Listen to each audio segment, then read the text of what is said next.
Hello everyone, welcome to another Prestige Nightfall high score guide.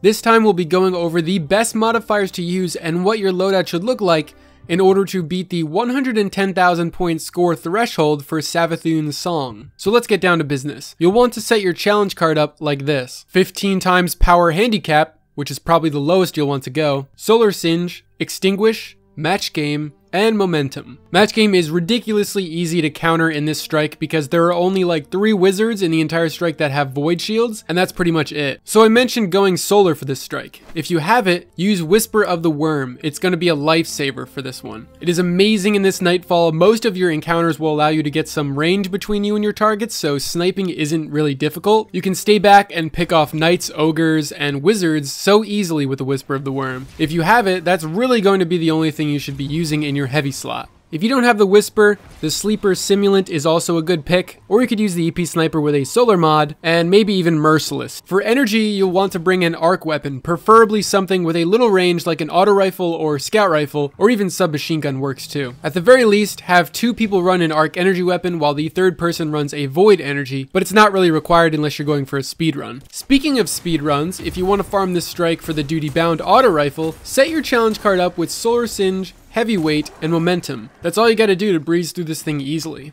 Now, for subclasses and stuff, it really doesn't matter too much since Whisper of the Worm and your Arc Energy Weapon will be doing most of the damage, but I went with Nightstalker with Orpheus Rigs, which I would actually recommend at least one player have because these are really good. There are a ton of good spots in this strike where you can group up a ton of enemies and really get the most out of your tether. Dawnblade, Sunbreaker, Golden Gun, and Arcstrider are all great picks as well, but I would recommend at least having one Nightstalker. Some advice for this strike is of course to kill everything as always. Keep your distance since you'll be using Whisper and you don't want to charge in too many places, especially when you can just sit back and snipe everything. You'll see me do that a lot in this strike. If you can, team shoot the knights. That'll make it much easier to clear each room instead of leaving your teammates to solo them. For the final room, you can easily take down the boss without dealing with the adds if you're already over the point threshold. All you really need to do is make sure everyone is ready, have a line of sight to the boss's initial spawn location and the second spawn location over to the right of the room, wait for box breathing to activate, and then just go to town on the boss. With 3 whispers, you really shouldn't have much of a problem taking down the boss's health. In the footage here, not all of us were really ready